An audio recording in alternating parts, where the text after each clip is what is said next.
రివర్స్లో ఒక అటాక్ ఇచ్చేస్తే చూసారా సాక్షి అప్పుడే చెప్పింది. ఎందుకంటే నెలకు 2 కోట్లు ఇస్తున్నారంట. ఆ పని సెక్రటరీకి 2 లక్షల బాధకి. అలాగా మరి నెలకు 2 కోట్లు తీసుకునే వాళ్ళు మళ్ళీ చెప్తారు, చూసారా సాక్షిలో ముందే చెప్పినట్టుగానే జరిగింది అని. కానీ ఇటువంటి ఉడతూపులకి నిజంగా ఎవరో భయపడకూడదు. తన మీద నీలాప నిందలు మోపిన వాళ్ళని వదలకూడదు. సరే, అది రాజకీయం, అది ఎవరు పోటీ చేస్తారు ఎవరు పోటీ చేయరు అనేది అది పక్కన పెడితే, వారికైతే ఖచ్చితంగా పోటీ చేసే అన్ని హక్కులు ఉన్నాయి.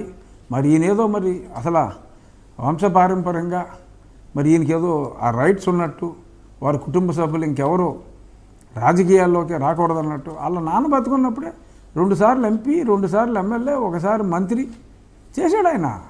ఎమ్మెల్సీ కూడా మధ్యలో కొంత పీరియడ్ చేశాడు ఆయన. సరే, ఒకసారి ఓడిపోయి ఉండొచ్చు. బట్ ఇప్పుడు కూడా రాజశేఖర రెడ్డి గారి కన్నా కూడా ఎంపీగా పోటీ చేసినప్పుడు పులివెందుల్లో రాజశేఖర రెడ్డి గారికి వచ్చిన ఓట్లు కన్నా అదే ఎలక్షన్లో ఈయనకి ఎక్కువ ఓట్లు కూడా వచ్చినాయి. So he has got his own glamour.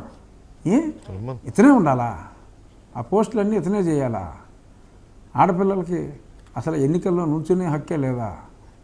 Jaganmohan Reddy ఏమన్నా ఏంటి మరి ఆయన రాసి ఇచ్చాడా బిల్లునామాలో? కానీ ఇక్కడ మీరు ఒక విషయం గమనిస్తే, కాదు రాజుగారు, మీరు ఒక విషయం గమనిస్తే, ఏ సందర్భం వచ్చినా అంటే అది కేసుల విషయం వచ్చినా, సిబిఐ కేసుల విషయం వచ్చినా, ఈడీ కేసుల విషయం వచ్చినా, లేకపోతే షర్మిల గారు ఆ ఇంటి నుంచి బయటకు వచ్చేయడం కానీ తగాదపడి, లేకపోతే ఇంకేదో ఆస్తులు ఆమెని ఒంటరిని చేసి పంపించేయడం, తల్లి వెళ్ళిపోయిన సందర్భంలో కానీ, ఇప్పుడు సునీత గారు ఇందాక మాట్లాడినప్పుడు హీమే ఆర్ షీమే అని కూడా అన్నారు.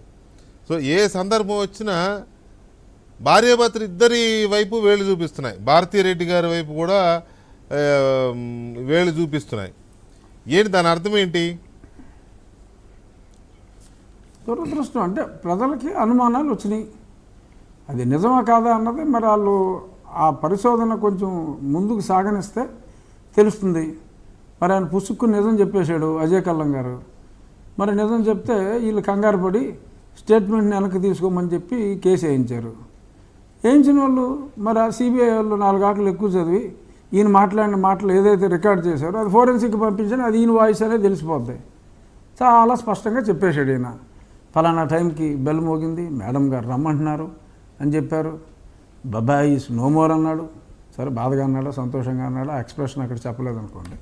కానీ ఇంత క్లియర్గా ఆయన చెప్తే మరి అడ్డంగా బుక్ అయిపోతారని చెప్పి మరి ఈ బెయిల్ క్యాన్సిలేషన్ లోపు ఆ పిటిషన్ విచారణకు రాకుండా దాన్ని అలాగే డ్రాక్ చేసేస్తున్నారు హైకోర్టులో. 6 నెలలుగా విచారణకు రావట్లా అది. మరి ఇంతకంటే దారుణం ఉంటుందా? పాపం సునీత ఎన్నోసార్లు అడిగింది, అది కేసు విచారించండి, ఆయన అన్ని ఆధారాలు వాళ్ళ వాయిస్ రికార్డింగ్ కూడా ఉంది కదా, ఆయన అది వెనక్కి తీసేయమన్నాడు. ఇని అది ఆయనదో కాదో తేల్చుకుని ఆయనది కాకపోతే వెనక్కి తీసేయి, ఆయనదని ఆయనకు తెలుసు కాబట్టి మరి ఆ కేసే రానివ్వట్లా. మరి ఇలాంటి సంఘటనల వలన నా ఓటు కూడా మీ ఓటు కూడా చెప్పేస్తాం కదా ఇలా జరుగుతుందని. ఇప్పుడు దాకా సునీత ఓపెన్గా టీవీ మీదకి రాలా. Sunitha knows all these things. నేను ప్యారలల్గా కోర్టులో ఈ కేసుని వాళ్ళ పేపర్లో వేసిన వాళ్ళ పేర్లు నాకు తెలియదు, కానీ ప్రతి హీరింగ్కి నా లాయర్ ఒకడు ఉంటాడు. ఎందుకంటే ఏదో బోల్ కేసులు వేస్తున్నాం కాబట్టి మా లాయర్లు ఉంటారు. ఏం జరుగుతుంది ఏంటి అనేది నేను కంటిన్యూస్గా తెలుసుకుంటూనే ఉంటున్నా. మరి అజయ్ కల్లం గారిని చాలా స్పెసిఫిక్గా ఫాలో అవుతున్నా. ఎందుకని 6 నెలలుగా